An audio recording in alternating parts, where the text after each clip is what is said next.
If you've ever taken a photo with super strong contrast and lost detail in the bright skies or deep shadows, this video is for you. In the next few minutes, I'm going to show you how to edit high contrast images in Lightroom in a simple, beginner-friendly way. The goal is not to flatten the photo or remove all the drama. The goal is to recover detail, balance the tones, and keep the image looking natural and polished.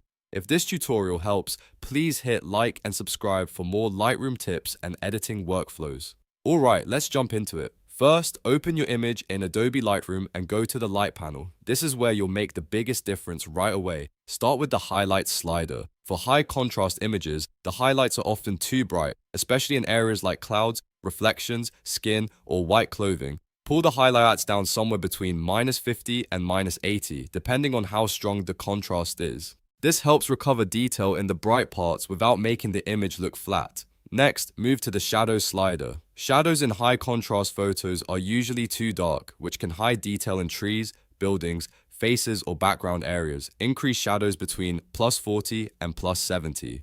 This brings back information in the darker areas and opens up the image in a much more balanced way. Don't push it too far at first. Move slowly and watch the image as you go, so it still feels realistic. After that, it's time to control the overall contrast using whites and blacks. These two sliders are subtle, but they make a huge difference in keeping the photo clean.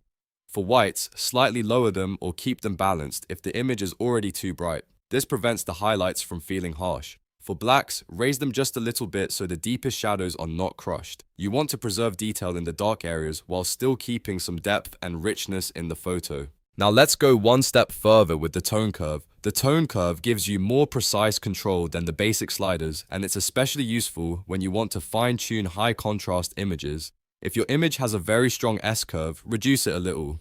Then lift the shadows slightly by pulling the lower part of the curve upward and lower the highlights slightly by bringing down the top part. This softens the extreme contrast and gives the image a smoother, more professional look. A lot of people skip this part, but presence is where you can really tame a harsh image. Go to the presence section and reduce clarity slightly, usually between -5 and -15. This helps soften any overly sharp, gritty look that can happen in high contrast photos. Then lower dehaze a little, around -5, if the image feels too intense or too dramatic. These small adjustments can make the edit feel cleaner and more natural without removing the character of the image.